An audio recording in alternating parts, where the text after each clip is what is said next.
ان ناشئۃ اللیل، ان بے شک، ناشئۃ اللیل رات کا اٹھنا، کھڑا ہونا.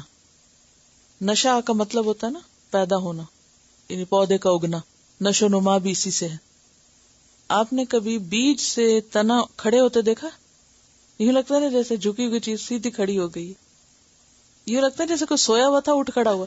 یعنی بیج سے جب پودا بن کے نکل رہا ہوتا ہے نا تو پہلے وہ ایسے جھکا ہوا ہوتا ہے، پھر وہ سیدھا کھڑا ہو جاتا ہے، جیسے کوئی سوئی ہوئی چیز. باقاعدہ لگتا ہے کہ سوئی ہوئی چیز جاگی ہے. جب انسان سو کر اٹھتا ہے تو وہ بھی پہلے یعنی آدھا اٹھتا ہے، پھر اٹھتا اٹھتا کھڑا ہوتا ہے، بیٹھتا ہے پہلے. آپ لیٹے ہوئے کھڑے نہیں ہو سکتے، بلکہ کیا کرتے ہیں، لیٹ کے بیٹھتے پھر کھڑے ہوتے ہیں. تو یہ ہے اٹھنا. تو ناشیہ ہوتا ہے اناشیہ، آفیہ کی طرح سو کر اٹھنا، سوئے بغیر اٹھنا نہیں. کیا بیٹھے ہوئے تو بیٹھے ہوئے. وہ کیا تھا؟ قم اللیل ہے. اور یہ کیا ہے؟ ناشئۃ اللیل. وہاں قم اللیل یا ناشئۃ اللیل ہے. بعض لوگ کہتے ہیں نا اچھا ہم رات دیر تک جاگتے ہیں پھر تہجد پڑھ لیں. بے شک پڑھ لیں، نفل تو آپ کبھی بھی پڑھ لیں گے، مگر جو اصل تہجد ہے وہ سو کر اٹھنے والے ہیں، سو کر اٹھ کے پڑھے جاتے ہیں. تو یہاں اسی کا ذکر ہے. ناشئۃ اللیل رات کو کھڑے ہونا، یعنی سونے کے بعد اٹھنا، نیند توڑنا. ہی اشد وطئا، ہی وہ یعنی یہ عمل جو ہے اشد بہت شدید ہے. اور شدید کا معنی کیا ہوتا ہے؟ قوی، مضبوط. ٹھیک ہے، سخت معنی ہے، ٹھیک ہے یہ معنی بھی، لیکن قوت کا معنی یاد رکھا کریں شدت میں، شدید میں. ہی اشد نہایت سخت ہے، بہت مضبوط ہے. وطئن نفس کو چلنے میں. وطئن کا لفظ جو ہے وطأ کا معنی ہوتا ہے کسی چیز کو پاؤں کے نیچے روندنا، اور وطئن کا معنی تکلیف، مشقت، دشواری. یعنی بہت دشوار ہے، بڑا مشکل کام ہے. ایک معنی تو یہ ہوا. اور پھر وطأ کا معنی پاؤں کے نیچے روندنا اگر ہوا تو اس سے مراد کیا ہے کہ کچلنے کے اعتبار سے. لیکن کس کو کچلنا ہے یہاں؟ اپنے آپ کو. نفس کشی کے اعتبار سے، اپنے نفس کو سیدھا کرنے کے اعتبار سے بہت مفید نسخہ ہے، کیونکہ اس وقت سارے کام نفس کے خلاف ہوتے. سب سے پہلے تو اٹھنا، آنکھیں کھولنا، اور پھر گرم بستر چھوڑنا، پھر وضو کرنا، اور پھر قیام کرنا. کہاں لیٹے ہوئے تھے اور اب آپ کھڑے ہیں. اور پھر سارے ہی سو رہے ہوں تو اس وقت اٹھنا، اور پھر قرآن بھی پڑھنا، اور پھر کھڑے ہو کر پڑھنا، اور پھر رتل القرآن ترتیلا کرنا، سمجھنا بھی اور خوبصورت آواز بھی اور صحیح پڑھنا بھی، اور پھر جہاں جیسی آیات ہیں اس کے مطابق پڑھنا. یہ واقعی نفس کی اصلاح کا بہترین نسخہ ہے، کارگر، مؤثر ترین، مجرب نسخہ ہے.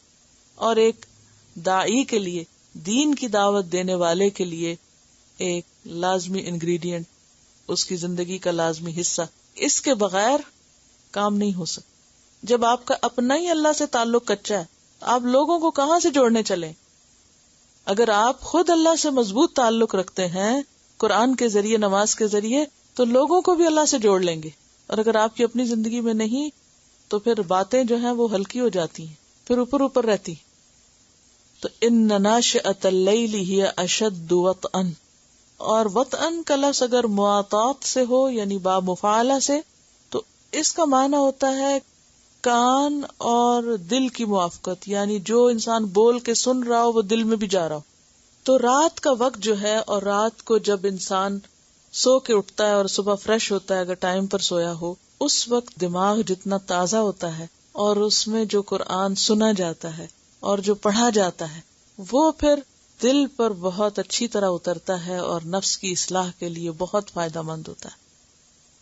یعنی قرآن سمجھنے کا بہترین وقت ہے اور اپنے اندر جذب کرنے کا خاص طور پر. وَأَقْوَمُ قِيلًا، اور زیادہ سیدھا، اقوام قائم سے ہے نا، اور زیادہ سیدھا قیلا قول کے اعتبار سے. یعنی انسان کو جب خود اچھی سمجھ آتی ہے تو پھر اسے دوسرے کو بات سمجھانا بھی آسان ہو جاتا ہے، بات میں بھی مضبوطی آتی ہے، کیونکہ کلیئر انڈرسٹینڈنگ ہوتی ہے انسان کی اپنی. اگر آپ کی اپنی انڈرسٹینڈنگ واضح ہے تو پھر جب آپ بتا رہے ہیں تو وہ بھی کیا ہوگا؟ بہت درست ہوگا. کیونکہ بتاتے ہوئے عام طور پر یہ ہوتا ہے نا، پتہ نہیں میں ٹھیک بتا رہا ہوں یا نہیں بتا رہا، اور صحیح ہے کہ نہیں ہے. تو یہ کانفیڈنس کہاں سے ملتا ہے؟ تہجد کی نماز سے ملتا ہے.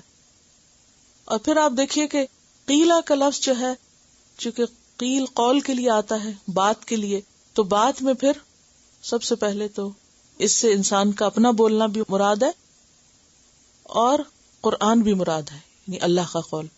یعنی قرآن سمجھنے میں، قرآن میں غور و فکر کے لیے بہت ہی مناسب طریقہ ہے. اور یہ حقیقت ہے، اگر آپ روز کا سبق صبح تہجد میں ترتیل کے ساتھ پڑھیں، آپ دیکھیں گے کیسے معنی سمجھ آتے ہیں. اور جو فریش مائنڈ ہوتا ہے نا انسان کا، ایسے ایسے اور آئیڈیاز آ رہے ہوتے ہیں کہ جو دن کے جمیلوں میں نہیں آتے. یعنی اس وقت گہرے قسم کے خیالات آتے ہیں، کیونکہ سکون ہوتا ہے نا، یکسوئی ہوتی ہے. تو تھوڑا سا انسان اپنی عادات کی اصلاح کر لے، ذرا جلدی سونے کی فکر کرے تو نیند بھی پوری ہو جاتی ہے اور اٹھنا بھی آسان ہے. ان ناشئۃ اللیل ہی اشد وطئا واقوم قیلا. اور پھر آپ دیکھیے کہ رات کے وقت جو دعائیں قبول ہوتی ہیں اور اللہ کا قرب جو نصیب ہوتا ہے، حدیث میں آتا ہے جب رات کا تیسرا حصہ رہ جاتا ہے تو ہمارا پروردگار پہلے آسمان پر اجلال فرماتا ہے اور فرماتا ہے کون ہے جو مجھ سے دعا مانگ رہا ہے کہ میں اس کی دعا قبول کر لوں، کون ہے جو مجھ سے سوال کر رہا ہے میں اس کو دوں، کون ہے جو گناہوں کی معافی چاہتا ہے میں اس کو معاف کر دوں، بخش دوں.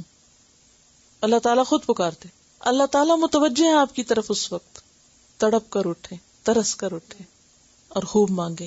وَبِالْأَسْحَارِ هُمْ يَسْتَغْفِرُونَ.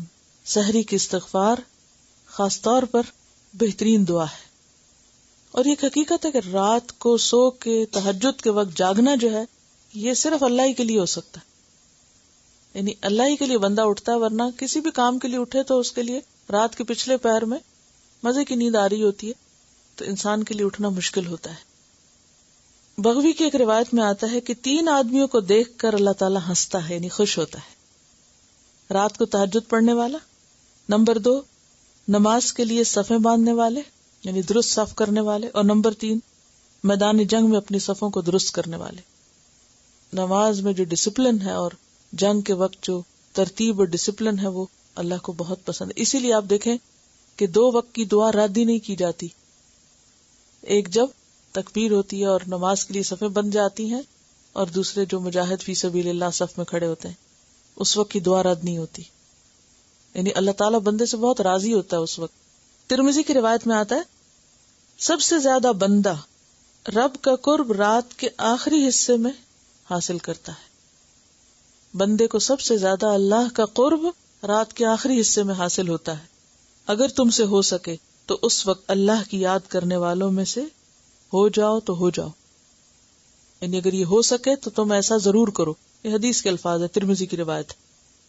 اور ایک حقیقت ہے کہ قرآن سینے میں نہیں جمتا، یاد نہیں رہتا، صحیح طور پر سمجھ نہیں آتا جب تک رات کو قیام کی حالت میں نہ پڑھا جائے. چاہے تھوڑا پڑھیں، ضروری نہیں کہ آپ 8 رکعت ہی پڑھیں.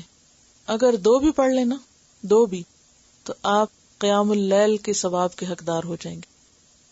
کیونکہ آغاز میں خاص طور پر انسان میں اتنا سٹیمنا نہیں ہوتا، تو زیادہ نہ بھی کر سکے تو 2 رکعت پڑھنے والا بھی، وہ کہتے ہیں نا انگلی کٹا کے شہیدوں میں شامل ہے، تو وہ ان میں شامل ہو جائیں گے. ان ناشئۃ اللیل ہی اشد وطئا واقوم